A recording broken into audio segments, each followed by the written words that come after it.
நான் வார்த்தையை விசுவாசிக்கிறேன், நான் வார்த்தையை விசுவாசிக்கிறேன். என்ன நீங்க ஆமென் இருக்கு, அமைதியா இருக்கிற வார்த்தையை விசுவாசிக்கிறேன். நீங்க அமைதியா இருக்கிறத பார்த்தா நீங்க வார்த்தையை விசுவாசிக்கிற மாதிரி தெரியல. ஏய் ஏய் ஏய் ஏய் நான் வார்த்தையை விசுவாசிக்கிறேன், நான் வார்த்தையை விசுவாசிக்கிறேன், தேவனுடைய செயல்பாட்டை விசுவாசிக்கிறேன். என் ஜபத்தையோ என் உபவாசத்தையோ என் பரிசுத்தையோ நான் ரொம்ப தியாகியாக்கும். நான் அதை விட்டேன், இதை விட்டேன், இப்படி பட்னியா இருந்தேன், பசியா இருந்தேன், இப்போது கர்த்தரை ஆசீர்வதித்தார். That is not my gospel. My gospel is only Jesus. My preaching is Jesus.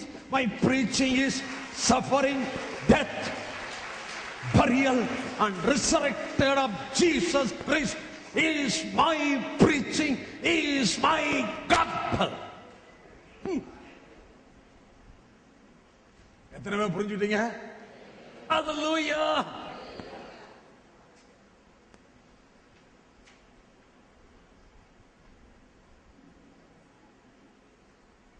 ரொம்ப சிம்பிளா உங்களுக்கு சொல்லித்தரேன், பாடம் சொல்லித்தரேன். டெய்லி சிலுவையிலையும் பாருங்க, உயிர்த்தெழுந்த இயேசுவையும் பாருங்க. ஏன்னா சிலுவை இல்லாம சிங்காசனம் இல்ல, பாடு இல்லாம ஆளுகை இல்ல, சோதனை இல்லாம விசுவாசம் பரீட்சிக்கப்படாது, சோதனை இல்லாம சாதனை இல்லை. பலவீனம் ஒன்று இருந்தால் அங்கே பலம் என்ற ஒன்று தேவனிடத்தில் இருக்கிறது. குறைவு என்ற ஒன்று இருந்தால் நிறைவு உங்களுக்கு எனக்கு தேவனிடத்தில் இருக்கிறது. உலகத்திலே கைவிடப்பட்ட நிலைமை என்று ஒன்று இருந்தால் தேவனால் சேர்த்து கொள்ளப்பட்ட நிலைமை உங்களுக்கும் எனக்கும் இருக்கிறது. ஆமென். இதுதான் என்னுடைய பொசிஷன், இதுல தான் நான் இருக்கணும், இதுல தான் நான் வாழணும். ஆமென். ஹல்லேலூயா. அவரை கண்ட போது செத்தவனை போல அவர் பாதத்துல விழுந்தேன். முகத்தை பார்த்தவன் இப்ப எங்க வந்துட்டான்னு கேட்பேன், பாதத்துக்கு வந்துட்டான்னு சொல்லணும்.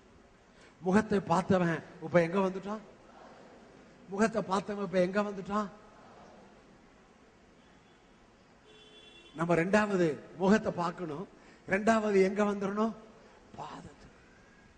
அவர் பாதம் என்ன தெரியுமா, உழைக்களத்தில் காய்ந்த பிரகாசமான வெண்கலம் போன்றது அவருடைய பாதம். ஐயா ரோட்ல கொள்ளை இருக்கிறானே, உள்ள இரும்ப வைப்பான், உள்ள இரும்ப வைக்கிறப்ப நல்லா ஊதுவான், நல்லா ஊதுவான், கரிய போட்டு புல்லாங்குழல வச்சு, புல்லாங்குழலா அதுக்கு மறந்து போச்சே, ஊதுவான். ஊத ஊத ஊத அந்த நெருப்பு நல்லா அப்படியே ஜுவாலையா எரியும். அதை பார்த்தீங்களா, அந்த பிரகாசத்தை பார்த்தீங்களா, அதாங்க இயேசுவின் பாதம். அவருடைய பாதம் உழைக்களத்தில் காய்ந்த பிரகாசமான வெண்கலம் போல் இருந்தது.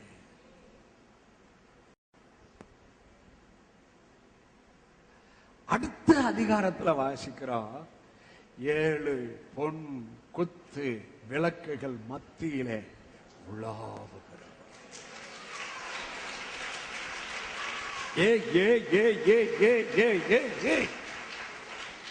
அவருடைய பாதம் எப்படி இருக்கு, உழைக்களத்தில் காய்ந்த பிரகாசமான வெண்கலம். அவர் எங்கதான் உலாவுகிறார், சபையின் நடுவே அவருடைய ஜனங்கள் நடுவே உலாவுகிறார். இதான் சபை, இதான் அவருடைய பாடி. என் நாமத்தில் 2 பேர் 3 பேர் எங்கே கூடியிருக்கிறீர்களோ அங்கே அவர்கள் நடுவே நான் இருக்கிறேன். இங்க இருக்கிறார் ஐயா, இங்க உயிர்த்தெழுந்தவராய் அவருடைய முகம் வல்லமையான பிரகாசிக்கிற சூரியனை போல, அவருடைய பாதங்கள் உழைக்களத்தில் காய்ந்த வெண்கலம் போல இங்கே அவர் இருக்கிறார். ஹல்லேலூயா.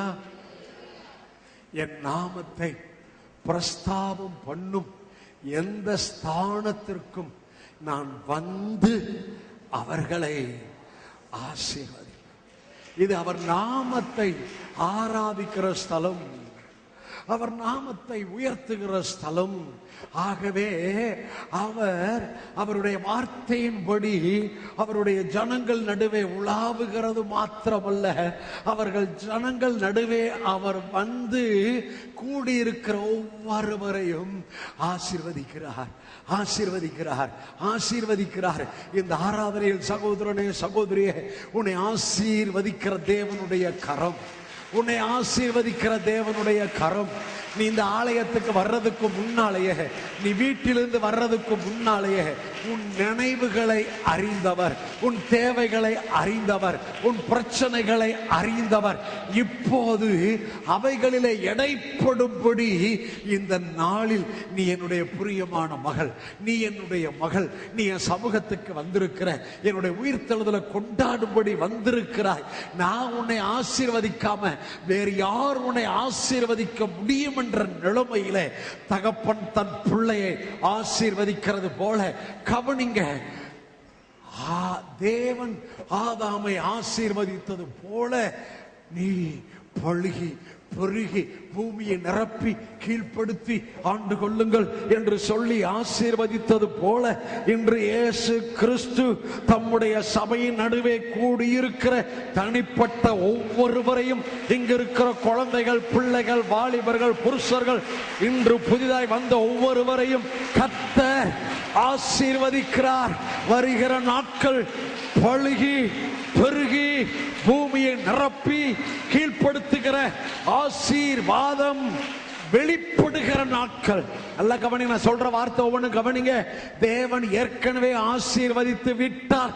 வருகிற நாட்கள் நாம், நம்முடைய சபை, நீங்கள் எல்லா ஏரியாவிலும் பழுகி பெருகி பூமியை நிரப்பி கீழ்ப்படுத்தி ஆண்டு கொள்ளும்படி ஆசீர்வாதங்கள் வெளிப்படுகிற நாட்களை இந்த ஈஸ்டரிலே நான் உங்கள் மேலே,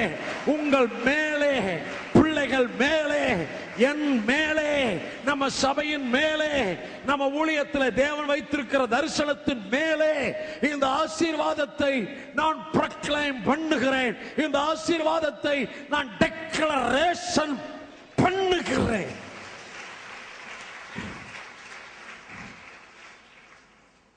ஹல்லேலூயா, ஹல்லேலூயா, ஹல்லேலூயா. முகத்தை மறந்துடாதீங்க. சிலர் முகம் பார்த்தோன்னு மறந்துடும், சிலர் முகம் நின்றுகிட்டே இருக்கும். ஏன்னா அந்த முகம் அவருக்கு பிடிக்கல.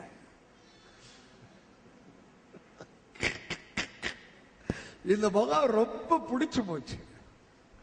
அதனால எப்ப நான் அந்த முகத்தை பார்ப்பேன், மார்க்கெட்டுக்கு எப்போ வருவான், காலேஜுக்கு எப்போ வருவா, பஸ் ஸ்டாப்புக்கு எப்போ வருவா, எப்போ நான் பார்ப்பேன். அந்த முகம் ரொம்ப பிடிச்சு போச்சு. ஐயா, நீ தேவனுடைய முகத்தை பாரு. ஹல்லேலூயா.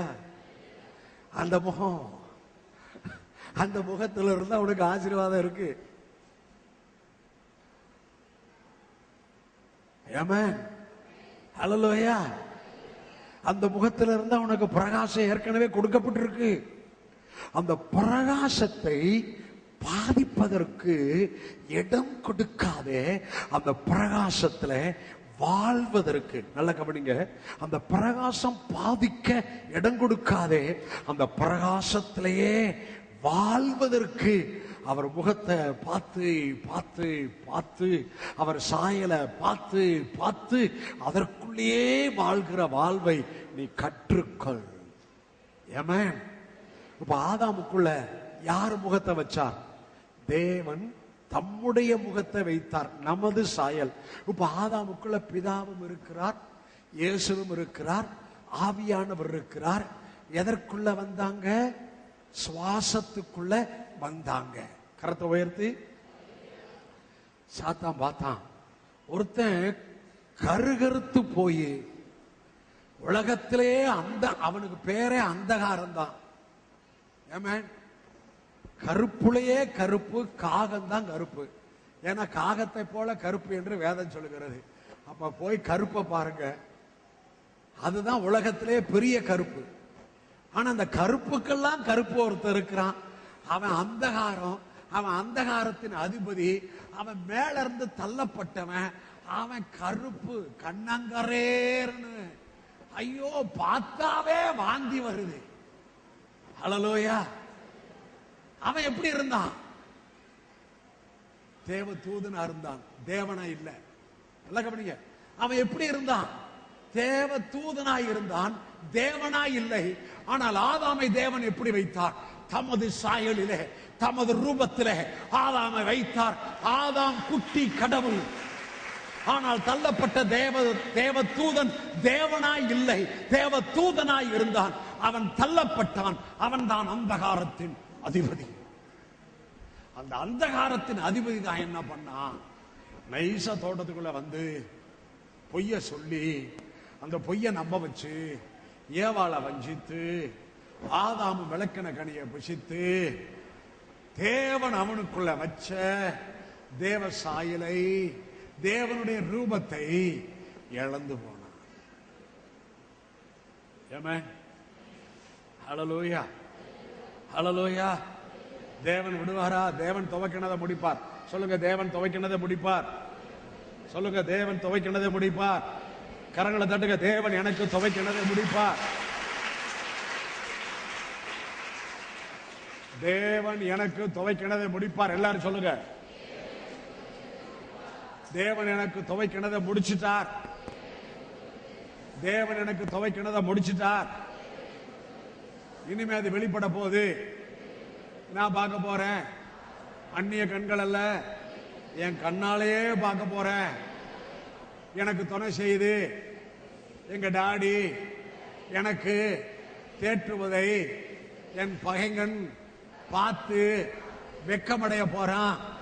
இனிமே வருகிற நாட்கள் இந்த ஈஸ்டர் நாள்ல இருந்து அற்புதங்களின் நாட்கள், அடையாளங்களின் நாட்கள், கொண்டாட்டத்தின் நாட்கள்.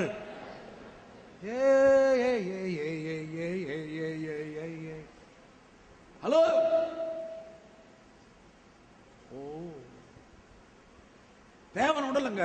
இப்ப பாருங்க, அவர் தேவனுடைய ரூபமாயிருந்தும் இயேசு தேவனுக்கு சமமாயிருப்பதை கொள்ளையாடின பொருளாக எண்ணாமல் அடிமையின் ரூபம் எடுத்து மனுஷ சாயலானார். என்ன சாயல்?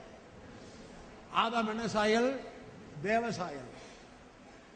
இப்ப தேவ சாயலை இழந்த மனிதனுக்கு மறுபடியும் தேவ சாயலை கொடுக்கும்படி இயேசு மனுஷ சாயல். ஐயா, அவருக்கு நல்ல கரங்களை தட்டுது. அவர் தேவனுடைய ரூபம். ஆனால் தேவனுக்கு சமமாய் இருப்பதை கொள்ளையாடின பொருளாக எண்ணாமல் தம்மை தாமே வெறுமையாக்கி அடிமையின் ரூபம் எடுத்து மனுஷ சாயல். அவருக்கு தெரியும், ஆதாமுக்குள்ள தேவன் வைத்த அந்த சாயலை நான் மறுபடியும் என் ரத்தத்துக்குள்ள, என் நாமத்துக்குள்ள, நான் சிலுவையில் அறையப்படுவதற்குள்ள, மரித்து அடக்கம் பண்ணப்பட்டு உயிர்த்தெழுதலுக்குள்ள நான் மறுபடியும் ஆதாமுக்கு தேவன் எந்த சாயலை வைத்தாரோ அதே சாயலை என் ரத்தத்தினால் கழுவப்பட்ட மக்களுக்கு நான் கொண்டு வரப் போகிறேன் என்று இயேசுவுக்கு தெரியும். ஆகவே தான் இயேசு தேவனுடைய ரூபம். ஆனா இந்த உலகத்துல தேவனுடைய ரூபமாய் இல்ல, மனுஷ ரூபமாய் அடிமையின் சாயலில அவர் வெளிப்பட்டார். அவர் ரூபம் மனுஷ ரூபம், ஆனா உள்ள இருக்கிற ஆவி தேவனுடைய ஆவி.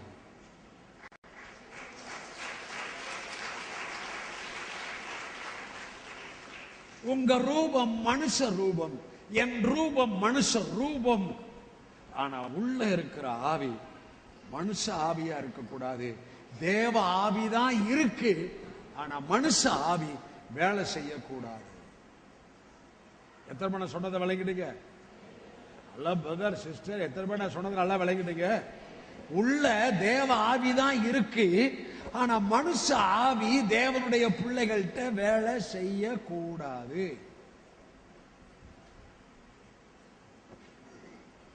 நீயா நானா? பாத்துறேன் ஒரு கை, அந்த காலத்துல அப்படி கூட சினிமா பேர் ஒண்ணு வந்துச்சுன்னு நினைக்கிறேன். அப்புறம் விடா கொண்டன். என்ன பாச சினிமாலாம் இங்க போய் பேசிட்டு இருக்கிறீங்க? திடீர்னு வருது. நானா விடா கொண்டா நான் யோசிச்சுக்கிட்டா வந்தேன். நீயா நானா யோசிச்சுக்கிட்டா வந்தேன். ஏன்னா ரொம்ப பேரு நீயா நானா விடா கொண்டன் நீ பாத்துறேன் நான் பாத்துறேன். ஏன்னா உள்ள மனுஷ ஆவி ரட்சிக்கப்பட்டாச்சு.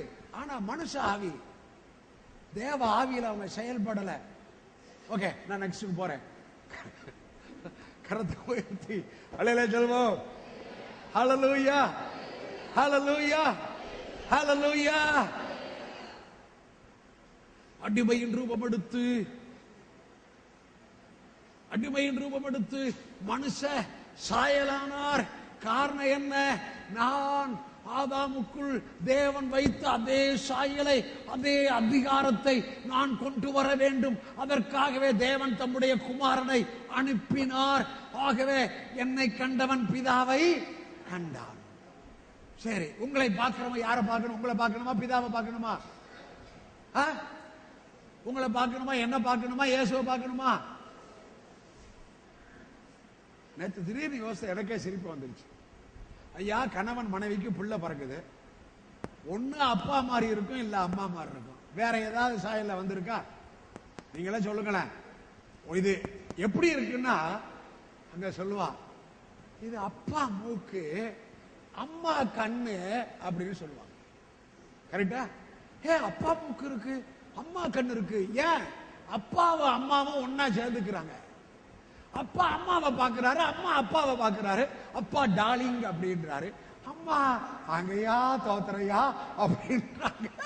அப்பாவும் ஒன்னா சேர்ந்ததுனால அப்பா முகம் இல்ல அம்மா முகம் இல்ல அப்பா மூக்கு இல்ல அப்பா கண்ணு இல்ல அம்மா கண்ணு வந்திருக்கு. இப்ப நான் பாயிண்ட்டுக்கு வரேன். இப்ப அவரை பார்க்க இயேசுதான் மணவாளர், நம்ம மணவாட்டி. இப்ப அவரு எனக்குள்ள அல்ல. எத்தனை படை சொன்னதை பிழைக்கிட்டீங்க? கரத்தை உயர்த்தி. அவர் தான் எனக்குள்ள. அதான் நியாயம். நான் வசனம் சொல்றேன், ரொம்ப பேச வேண்டியிருக்கு.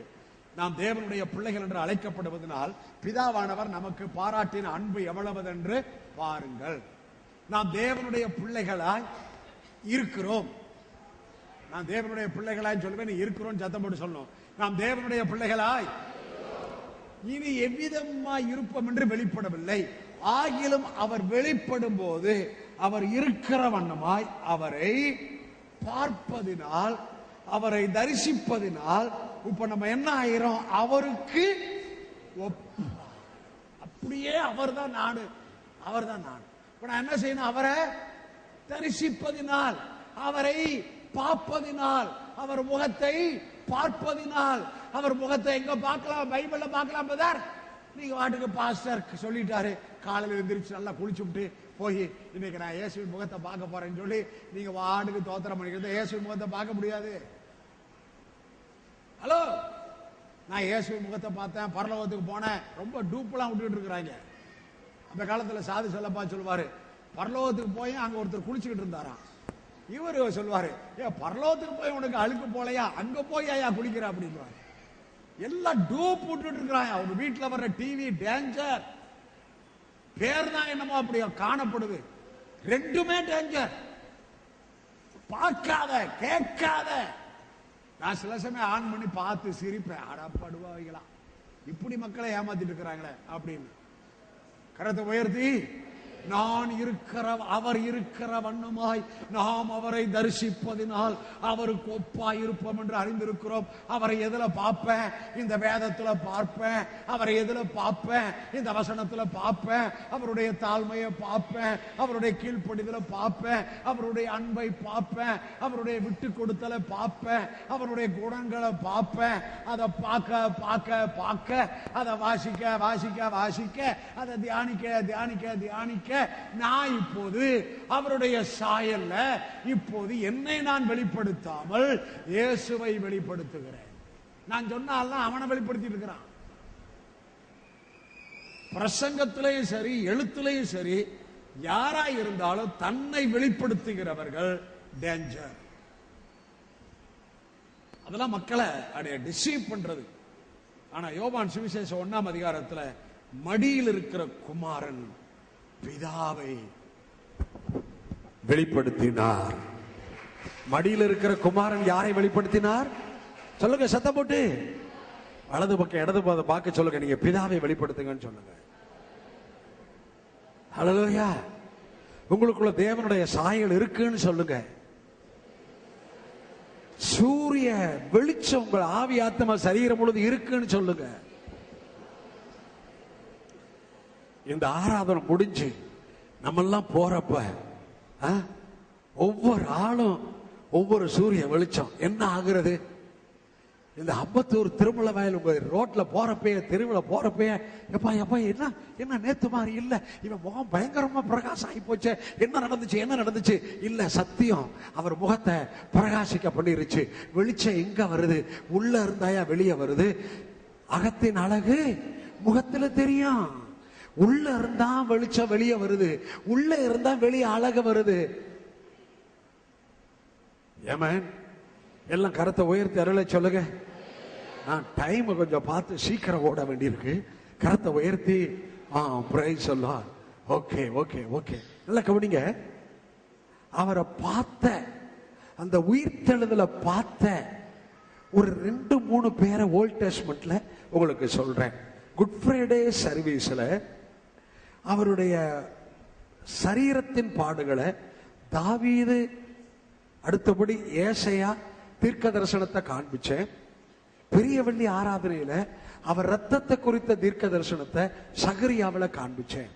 இன்னைக்கு உயிர்த்தெழுதலை குறித்து பழைய ஏற்பாட்டில் அந்த வெளிப்பாட்டை பெற்றுக்கொண்டவர்களை உங்களுக்கு நான் காண்பிக்க போகிறேன். கரத்தை உயர்த்தி. இந்த 3 பேருமே கண்டு கண்டு கண்டு அப்படின்னு வரும். கண்டுனா பார்த்து பார்த்து பார்த்து அப்படின்னு வரும். அப்படி பார்த்ததுனால அவங்களுக்கு வந்த பலன் என்ன? சும்மா வசனத்தை மட்டும் காமிக்க போறேன். முதலாவது சரி வரிசையா வேதத்தின் பிரகாரமாகவே ஆரம்பிப்போம். முதலாவது ஆபிரகாம், அடுத்தபடி தாவீது, அடுத்தபடி யோபு. முதலாவது ஆபிரகாம். யோவான் சுவிசேஷம் 8ஆம் அதிகாரம். யோவான் சுவிசேஷம் 8ஆம் அதிகாரம் 56ஆம் வசனம். யோவான் 8:56. 1 2 3 வாசிங்க. உங்கள் பிதாவாகிய ஆபிரகாம் என்னுடைய நாளை காண ஆசையாய் இருந்தான். கண்டு கண்டு கண்டு காண ஆசையாய் இருந்தான். கண்டு கலிகூர்ந்தான். அப்ப உயிர்த்தெழுந்த இயேசுவை பார்க்கறதுக்கு ஆசை, அதை பார்த்து கலிகூர்தல். டெய்லி அவரை நீங்க ஆராதனைக்கு போறப்ப, உங்களுக்கு பிரச்சனை வர்றப்ப, தேவை வர்றப்ப அந்த உயிர்த்தெழுந்த இயேசுவை பாருங்க. உயிரோடு எழுந்த இயேசுவை பாருங்க. உங்க பிரச்சனையை பார்க்காதபடி அந்த உயிர்த்தெழுந்த இயேசுவை பார்க்கும்போது உங்களுக்கு விசுவாசம் வரும். அந்த விசுவாசத்துல உங்கள் பிரச்சனையில ஜெயம் எடுப்பீர்கள். ஹல்லேலூயா. ஆபிரகாமை கர்த்தர் சோதித்தார். வாசிக்க வேண்டாம், ஆதியாகமம் 22. அப்படி ஆபிரகாமை கர்த்தர் சோதித்த போது, உன் ஏக சுதனை, உன் ஏக புத்திரனை மோரியா மலையிலே எனக்காய் தகன பலியிடு என்று சொன்னார். அந்த விசுவாசம் சோதிக்கப்பட்ட போது வேதத்துல யாக்கோபு சொல்லுகிறார், ஆபிரகாம் ஈசாக்கை பலிபீடத்தின் மேல் வைத்து அவனுடைய கிரியை பூரணர் விசுவாசம் பூரணமாக்கப்பட்டதை பார்க்கிறோம். இப்ப உங்களுக்கு விசுவாசம் இருக்கு, ஆனா ஆபிரகாமின் விசுவாசம் பூரணம் ஆக்கப்பட்டது. எதுல ஆக்கப்பட்டுச்சா? உயிர்த்தெழுந்த இயேசுவை பார்த்தான். இப்ப பிரச்சனை வந்துச்சு, ஈசாக்கை பலிபீடத்தின் மேல் வச்சான். இப்ப விசுவாசத்தின் கிரியை, அவன் விசுவாசம் கிரியினாலே ஈசாக்கை பலிபீடத்தின் மேல் வைத்ததுனாலே அவன் விசுவாசம் பூரணராக்கப்பட்டது. இப்ப விசுவாசம் பூரணமாக்கப்பட்ட போது கர்த்தர் அந்த ஈசாக்கை அவனுக்கு திரும்ப கொடுத்தார். அல்லேலூயா சொல்வோம். அல்லேலூயா, அல்லேலூயா, அல்லேலூயா. அது மாத்திரம் இல்ல, இன்னும் அந்த உயிர்த்தெழுந்த இயேசுவை அவன் கண்டு களிகூற களிகூற களிகூற செத்த அவன் சரீரமும் செத்த அவன் மனைவியுடைய கற்பமும் உயிரோடு எழுந்தது. ஈசாக்கை வாக்குத்தத்தத்தின்படி ஆபிரகாம் பெற்றுக்கொண்டான். எத்தனை மணி சொன்னது விளங்கிட்டீங்க? உயிர்த்தெழுந்த இயேசுவை பாருங்க ஐயா, உயிர்த்தெழுந்த இயேசுவை டெய்லி கொண்டாடுங்க ஐயா, உயிர்த்தெழுந்த இயேசுவுக்கு டெய்லி நன்றி சொல்லுங்க, சிலுவையின் ரத்தத்துக்கு டெய்லி நன்றி சொல்லுங்க. செத்ததெல்லாம் உயிர்ப்பிக்கப்படும். கரத்தை உயர்த்தி, உங்கள் சரீரம் உயிர்ப்பிக்கப்படும். வாக்குத்தத்தத்தின்படி நீங்கள் மலடாய் இருக்க முடியாது. நீங்கள் கர்ப்பவதி ஆகி வாக்குத்தத்தத்தின்படி பிள்ளைகளை பெறுவீர்கள், ஆசீர்வாதத்தை பெறுவீர்கள், சுதந்திரத்தை பெறுவீர்கள். ஆபிரகாம் உயிர்த்தெழுதலை கண்டு ஒன்று. இரண்டாவது, தாவீது உயிர்த்தெழுதலை கண்டு. எடுங்க அப்போஸ்தலர் நடபடிகள் புஸ்தகம் 2ஆம் அதிகாரம். அப்போஸ்தலர் 2ஆம் அதிகாரம் 25, 26. எடுத்தவங்க எல்லாரும் சேர்ந்து வாசிக்க போறீங்க. 1, 2, 3 வாசிங்க. அவரை குறித்து தாவீது, கர்த்தரை எப்பொழுதும் எனக்கு முன்பாக நிறுத்தி நோக்கி கொண்டிருக்கிறேன். நான் அசைக்கப்படாதபடி என் வலது பார்சத்தில் இருக்கிறார். அதனால் என் இருதயம் மகிழ்ந்தது, என் நாவு களிகூர்ந்தது, என் மாம்சமும் நம்பிக்கையோட. ஒன்னு சொல்ல மறந்துட்டேன். தாவீது கர்த்தருடைய நாளை, அவர் உயிர்த்தெழுதலை கண்டு களிகூர்ந்தான். அல்லேலூயா சொல்வோம். தாவீது பாருங்க, உயிர்த்தெழுந்த இயேசுவை கண்டு களிகூர்ந்தான். அந்த வசனத்தை வாசிக்கிறேன். அதனாலே என் இருதயம் மகிழ்ந்தது, என் நாவு களிகூர்ந்தது, என் மாம்சமும் நம்பிக்கையோட தங்கி இருக்கும். மேல மகிழ்ச்சி களிகூர்தல், கீழே எதிர்பார்ப்பு. அல்லேலூயா. உங்க ஆசீர்வாதம் எல்லாம் உங்க கவலை டேஞ்சர் பண்ணிரும், உங்க சோர்வு டேஞ்சர் பண்ணிரும். உங்கள் ஆசீர்வாதம் சுதந்திரம் எல்லாம், உங்கள் மகிழ்ச்சி, உங்கள் களிகூர்தல் உங்களுக்கு அற்புதத்தை கொண்டு வரும். உங்கள் மகிழ்ச்சி, உங்கள் களிகூர்தல், உங்கள் மாம்சம் நம்பிக்கையோட தங்கி இருக்கும். நம்பிக்கையோட இருங்க. சபையாரை பார்த்து சொல்றேன், இந்த ஈஸ்டர் நாள் உங்களை பார்த்து சொல்றேன், நம்பிக்கையோட இருங்க. நிச்சயம் முடிவு உண்டு. வேதத்துல ஓசியாவில் இடைவிடாமல் நம்பிக்கொண்டே இரு, இடைவிடாமல் நம்பிக்கொண்டே இரு. உயிர்த்தெழுந்த இயேசுவை பார்.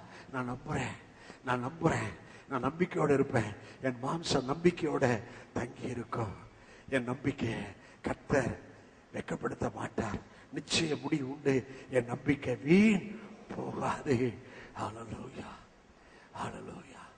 உயிர்த்தெழுந்த இயேசுவை பார்த்து ஆபிரகாம் களிகூர்ந்தான். அவன் விசுவாச பரீட்சையிலே வெற்றி பெற்றான். சரீரம் உயிர்ப்பிக்கப்பட்டது, செத்த கற்பம் உயிர்ப்பிக்கப்பட்டது. வாக்குத்தத்தத்தின்படி பிள்ளையை பெற்றார். உயிர்த்தெழுந்த இயேசுவை கண்டு அவர் நம்பிக்கையோடு இருந்தார், களிகூர்தல் இருந்தார். ஆகவே மாம்சம் நம்பிக்கையோட தங்கி இருந்தது. அவன் நம்பிக்கை என்ன? நல்ல கவனிங்க ஐயா. சவுளு பகைச்சான், சவுளு துரத்துனா, காட்டுக்குள்ள இருக்கிறான், குகைக்குள்ள இருக்கிறான். அது அந்த நாட்கள், அல்லேலூயா, அவனை புடமிடுகிற நாட்கள், அந்த நாட்கள் அவனை உருவகப்படுத்துகிற நாட்கள், அந்த நாட்கள் அவனை ஆயத்தப்படுத்துகிற நாட்கள். ஆனா அந்த நாட்களிலும் அவன் மாம்சம் நம்பிக்கையோட தங்கி இருந்தது. ஆமென். அவன் மாம்சம் நம்பிக்கையோட தங்கி இருந்தது. தேவனுடைய பிள்ளையே, உன்னை உருவகப்படுத்தி வருகிறார், உன்னை வளைந்து வருகிறார், உன்னை உருவாக்கி வருகிறார். தேவன் எங்கேயோ இருக்கிறார் நினைக்காத, உனக்குள்ளே தேவன் ஒரு பெரிய திட்டத்தை வைத்திருக்கிறார். அந்த திட்டத்தை செயல்படுத்துவதற்கு முன்பாக அந்த திட்டத்துக்கு உன்னை உருவாக்கி வருகிறார், உன்னை உருவகப்படுத்தி வருகிறார், உன்னை ஆயத்தப்படுத்தி வருகிறார். தாவீது மாம்சம் நம்பிக்கையோட தங்கி இருந்தது போல நம்பிக்கையோட இரு. ஆமென். ஓகே, உயிர்த்தெழுந்த இயேசுவுக்குள்ள அடுத்தது யோபு. சங்கீத யோபுவின் புஸ்தகம் 19ஆம் அதிகாரம்.